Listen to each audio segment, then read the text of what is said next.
Շնորհակալություն պատվարժան դատարան, պատվարժան դատարան սույն դատական նիստի ընթացքում խաբհամիջոցի հարցի քննարկման համատեքստում պետք է մեկ հարցին պատասխանենք, արդյոք առաջացանի դատարանի կողմից նախանշած ռիսկերը խաբհամիջոցի հետ կիրառման մասով շարունակում են առկա լինել, թե ոչ, որպես այդ հարցին պատասխանենք պետք է հասկանանք առաջացանի դատարանը ինչ հիմքեր է դրել, երբ որ անձի նկատմամբ կալանք խաբհամիջոցը փոփոխել, տնային կալանք եւ գրավ եւ բացակայելու արդյունք խաբհամիջոցներն է համակցված կիրառել։ Դատարանը մասնավորապես իր որոշման հիմքում դրել է խոչընդոտելու ռիսկի նվազ դրսևորման հանգամանքը եւ նոր հանցանքի նվազ դրսևորման հանգամանքը պատվարժան դատարան։ Ընդ որում անդրադառնալով խոչընդոտելու ռիսկի հիմքին դատարանը նշել է, որ սուն վարույթով բազմաթիվ վարորդային գործողություններ են կատարվել, հարցաքննվել են բոլոր մեղադրյալները, վկաները, ձեռք է բերվել օբյեկտիվության բարձր չափանիշ ունեցող ապացույց, սակայն նշված ռիսկի դրսևորումը պատվարժան դատարան ընդունում է ուշադրություն բացառապես պայմանավորել է առերես հարցաքննության բացակայությամբ։ Այսինքն, եթե ֆիքսենք, եթե իրականացվում է առերես հարցաքննություն դատարանի նշված որոշումից հետո, այս հիմքը իսպառ վերանում է պատվարժան դատարան։ Նշված որոշումից հետո իրականացվել է առերես հարցաքննություն, մասնավորապես ուղեկցող ոստիկան Թորգոմ Ավետիսյանի հետ պատվարժան դատարան։ Այնուամենայնիվ պաշտպանության իրավունքի լիարժեք իրականացման տեսանկյունից կանադառնա նաև այս խոչընդոտելու ռիսկի հիմքում դրված մյուս ֆակուլտատիվ հատկանիշներին պատվարժան դատարան, մասնավորապես դատարանը արձանագրել է հաշվի առնելով, որ Հովհաննես Զեյնալյանը բարեկամական հարազատական կապեր ունի սույն վարույթով անցնող մեղադրյալների վկաների հետ եւ հաշվի առնելով, որ վարույթի նյութերը նրան հասանելի են, հնարավոր է իր համար շահեկան իրավիճակ ստեղծի, բայց այստեղ շատ կարևոր հանգամանքներ կան։ Արդյոք Հովհաննես Զեյնալյանը վիճակում է այս վարույթով իր հարազատ կամ բարեկամ կամ ընկերների ցուցմունքները պատվարժան դատարան միանշանակ չի վիճակում։ Այսինքն այս մասով որից է ռիսկի ազդեցությունը պատվարժան դատարան ուղղակի դրա անհրաժեշտությունն է վերանում։ Ինչ վերաբերում է մյուս մասով, դատավորության մնացել մասնակիցները կամ կալանավորված մեղադրյալներ են այն գործով անցնող, կամ դատական նիստերի կարգադրիչներ են պատվարժան դատարան, կամ էլ ուղեկցող ոստիկաններն են։ Հիմա ողջամտորեն արդյոք այդ մարդկանց վրա որից է միջամտություն գործադրելը իրատեսական է։ Ես կարծում եմ ոչ պատվարժան դատարան։ Բացի այդ, հանրային մեղադրողների իր խոսքի մեջ նշեց, որ վարույթը թևակողել է արդեն դատաքննության փուլ եւ պարզ տրամաբանությունից պարզ է դառնում, հուշում եմ ես, որ եթե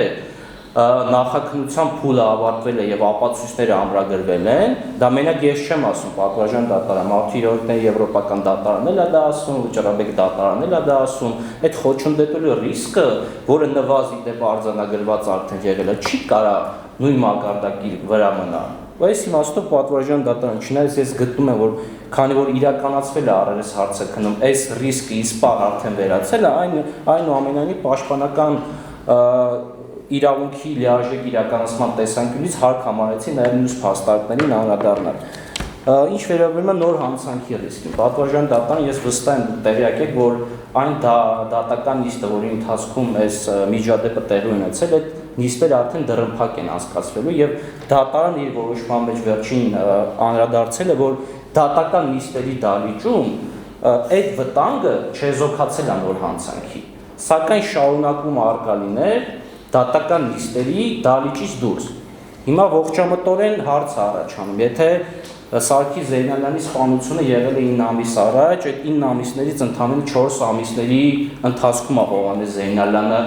անազատության մեջ գտնվել, այն 5 ամիսների ընթացքում խիչի նոր հանցանք արել, կամ խիչի այս դատական նիստերի դալիճում նստած յուրաքանչյուր անձ նույնիսկ այդ անձանց հարազատներին, չգիտեմ, ինչ-որ ձև ահաբեկել կամ հաշվի հարդարի փորձ արել։ Պատվարժան դատարան այս համատեքստում մարդու իրավունքների եվրոպական դատարանը, եթե չեմ սխալվում, Քլուտն ընդդեմ Մոլդովայի նախադեպային դիրքորոշում ունի հայտնած, որ նոր հանցանքի հետ կապված հանգամանք հաստատված համարելու համար նախ դատարան իր փաստարկները պետք է բխեցնի գործի նյութերից եւ երկրորդ այդ փաստարկները պետք է ողջամի եւ իրատեսական լինեն։ Հիմա արդյոք իրատեսական կալանավորման մեջ գտնվող մեղադրյալների նկատմամբ մյուս գործով անցնող այդ եղբայրների նկատմամբ հաշվի հարդար տեսնել է, չգիտեմ, իրենց այդ հատուկ հսկողության պայմաններում։ Ես կարծում եմ, դա իրատեսական չի պատվարժան դատարան։ Անդրադառնալով այլընտրանքային խափամիջոցների հարցին, դատարանը արձանագրել է առաջիածանի, որ որևիցե այլընտրանքային խափամիջոց անազատության հետ կապված չի կարող ապահովել իմ պաշտպանյալի պատժեշտ վարքագիծը։ Դատարանի ուշադրության եմ հրավիրում են հանգամանքի համար վրա, որ այս դատական նիստում բոլորը նույն մեղադրանք ունեն, բայց չգիտես ինչու իմ պաշտպանյալի նկատմամբ ամենաընդգծված վերաբերմունքը կա բացասական իմաստով, որտեղ կիրառված է եւ տնային կալանք, եւ գրավ, եւ բացակայելու արգելք պատվարժան դատարան։ Ես գտնում եմ, որ այս դիրքորոշումը եւ առաջիածանի դատարանի եւ դատախազի հանրային մեղադրողի, որի դեպ երկրորդեց առաջիածանի դատարանի դիրքորոշումները չեն բխում եւ քրեական դատավարության օրենսգրքի վարույթի հանրայնության սկզբունքին եւ չեն բխում անձի ազատության անձնական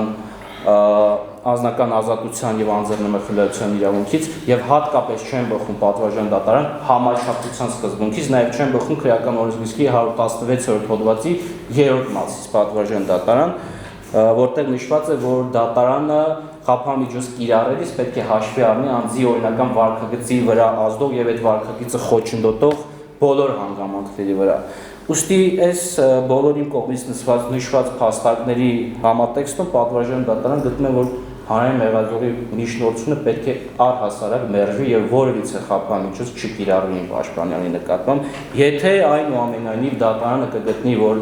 ինչ որ չափով որոշակի ռիսկերը թեկուզ նվազ մակարդակում արձանագրված լինելու պայմաններում կարող են դրսևորվել, ապա պաշտպանական կողմը բացառապես մեկ խափամիջոց այս համատեքստում կարող է իրատեսական համարել եւ քննարկման առարկա դարձնել, դա վարչական հսկողություն խափամիջոց է, այն էլ պատվարժան դատարան հաշվի առնելով իր պաշտպանյալի զբաղվածությունը եւ նվազագույն զամբյուղը ապահովելու իր պարտականությունը առանց էլեկտրոնային միջոցների հսկողության եւ առանց ժամային սահմանափակման։ Այսքանը պատվարժան դատարան, խնդրում եմ հանրային մեղադրողի ներկայացնած միջնորդությունը մերժել։ Շնորհակալություն։